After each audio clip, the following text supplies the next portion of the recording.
Dito Marian makikita talaga yung ano yung kung gaano uh, one-sided itong ating hustisya, no? Kasi kung ating matatandaan, yung unang naglabas nitong isyung uh, drugs, no? Kung saan ang pangulo daw ay tinaguri ang at tinawag na bangag, di ba? Ni dating Pangulong Rodrigo Duterte sa isang rally. Uh, Yun ay nasa kasagsagan ng anti-illegal drug campaign, di ba?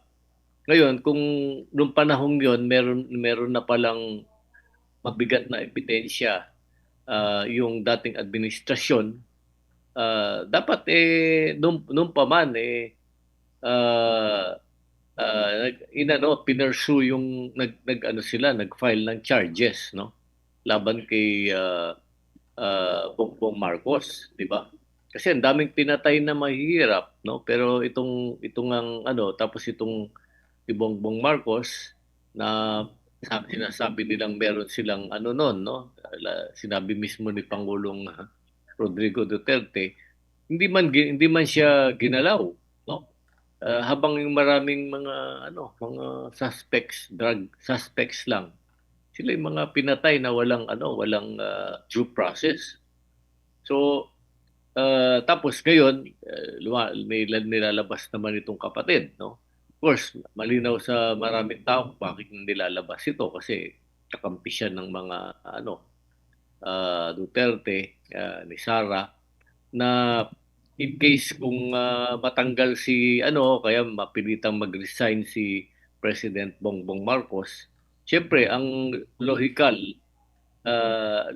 na magte-take over bilang pangulo yung kanyang vice president na ni Sara so serving ito no titirahin mo para isang expose tapos para yung kinakampihan ngayon ay siyang magbe-benefit at bilang constitutional successor siya yung magiging tinutulak na maging pangulo, susunod na pangulo. Maraming mga tao na may sariling agenda gustong lalo na from the Duterte camp, no? Sinasamantala itong krisis na ito, no, laban kay Pangulong Bongbong Marcos, no. Sinasamantala nila na sa paraang uh, uh, ini-encourage nila halimbawa yung mga nasa military at yung kapulisan na uh, na i-withdraw yung kanilang support sa kanilang commander in chief. Ito ay unconstitutional no? Kasi yung withdraw, pag-encourage ng mutiny laban sa commander-in-chief ng ating bansa at republika, yan ay isang malaking kasalanan, no? At yung itong issue ng flood control sinasakyan nila yun nga yung ilang mga grupong identified with the Duterte camp gusto pa nilang makisali nung dito sa ng Iglesia ni Cristo, no, na rally for accountability and transparency.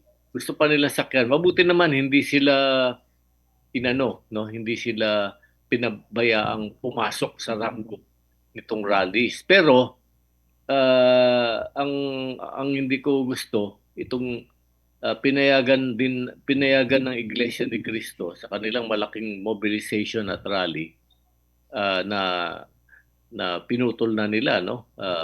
Kasi sabi nila 3 days pero actually naging 2 days na lang. Pero inano nila no?